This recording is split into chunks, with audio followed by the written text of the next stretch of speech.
জরাজীর্ণ বেইলি সেতুতে উঠেই বিকল হয়ে পড়ে পণ্যবাহী ট্রাক, থেমে যায় যান চলাচল, সৃষ্টি হয় দীর্ঘ যানজট। এমন চিত্র এখন মুন্সিগঞ্জের কুণ্ডের বাজার বেইলি ব্রিজে নিত্যদিনের ঘটনা। রাজধানী ঢাকার সাথে জেলার অন্যতম প্রধান এই সংযোগ সড়কে প্রতিদিন চলাচল করে 15 থেকে 20,000 যানবাহন। ভোগান্তি এড়াতে অনেক যাত্রীকে হেঁটেই পার হতে হয় সেতু। ভোগান্তি তো আসলে আমি গাড়িটা পার করলাম, এটা অনেক ভোগান্তির ভিতরে পড়ছে। কারণ এটা তো আসলে বলে কয়ে হয় না, দেখা যাচ্ছে যে একটা অ্যাক্সিডেন্ট হয়ে গেছে, একটা গাড়ি ব্রিজে আটকায় যাওয়ার কারণে। এটা কিন্তু ব্রিজটা যদি আর একটু প্রশস্ত হইতো, সেক্ষেত্রে জনগণের এই ভোগান্তিটা আর হইতো না। আমাদের এখানকার লোকজন যাতায়াত তো করতেই পারে না, বরঞ্চ মালামাল এক স্থান থেকে আরেক স্থান যে স্থানান্তরিত করবে, তাতে অনেক বড় দুর্ভোগ পোহাইতে হয়। 2 ঘন্টা 2.5 ঘন্টা বসে থাকলে আমরা কত পোলাপাইন কান্দাকাটি করে। তখন আমরা চাই একটা ব্রিজ বড় হইলে বাংলাটা ভালো, যাতায়াত করতে ভালো।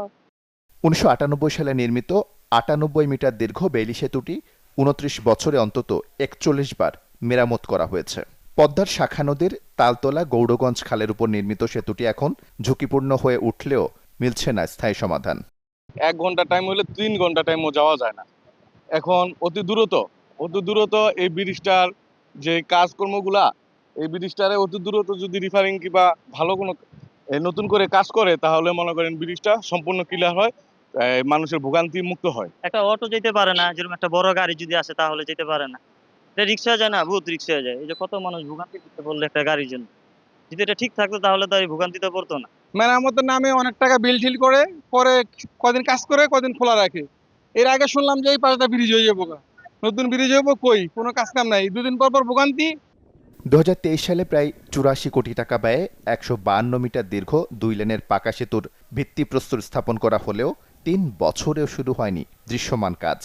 এতে স্থানীয়দের মধ্যে বাড়ছে ক্ষোভ।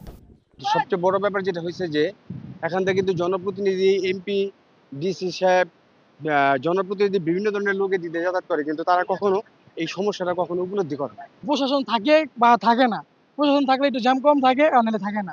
অথবা যে অবস্থা আপনার এই এই ট্রাকটার ভিতরে 800 সিমেন্টের বস্তা, এই যার ভিতরে 5 টনের জায়গায় লয়েছি 70 টন, এটা কি ব্রিজে আটে? পুলিশ পর থাকেও সময়তে জ্যাম ছুটায়, সময় ছুটায় না। আমরা যে সাধারণ মানুষ আছি, অনেক কষ্টের ভিতরে চলাফেরা করতে সময়, রুগীরা ডেলিভারি রুগী হোক আর যে কোনো একটা দুর্ঘটনা রুগী হোক, যাবো যে দূরে হাসপাতাল পৌঁছতে পারি না, রুগীর রাস্তায় মারা যায়। প্রতিনিয়ত সেতুর উপর এবং দুই পাশে তৈরি হওয়া যানজট নিয়ন্ত্রণে হিমশিম খেতে হয় আইন শৃঙ্খলা বাহিনীকেও। যানবাহন বৃদ্ধির কারণে এটা গুরুত্ব যেহেতু অপরিসীম এবং যানজট লেগে থাকে, সেই কারণে আমরা ট্রাফিক ব্যবস্থা নিয়েছি। বাট পার্মানেন্ট সলিউশন হচ্ছে এটাকে পাকা ব্রিজ অথবা ওটা 4 লেন একটা ব্রিজ করা এটা জরুরি। এখানে পাশাপাশি 2টা গাড়ি একসাথে, বড় গাড়ি চলতে পারে না, ছোট গাড়ি হয়তো চলতে পারে। তো সেই কারণে আমরা আমাদের জেলার পুলিশ সুপার মহোদয়ের নির্দেশে আমরা 2 প্রান্তে 2 জন ট্রাফিক পুলিশ মোতায়েন করেছি। জাতীয় সংসদে বিষয়টি তুলে ধরে দ্রুত প্রকল্প বাস্তবায়নের দাবি জানিয়েছেন স্থানীয় সংসদ সদস্য।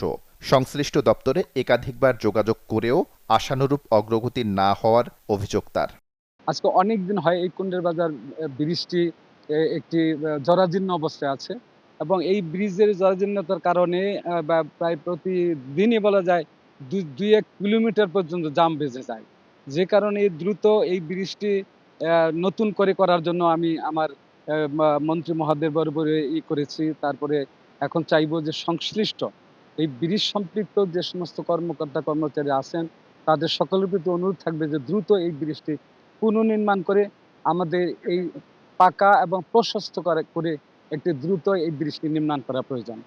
দ্রুত পাকা ও প্রশস্ত সেতু নির্মাণ হলে মুন্সিগঞ্জের 5 উপজেলার কয়েক লাখ মানুষের দীর্ঘদিনের দুর্ভোগ কমবে বড় দুর্ঘটনার আশঙ্কাও। Desk report, channel 24।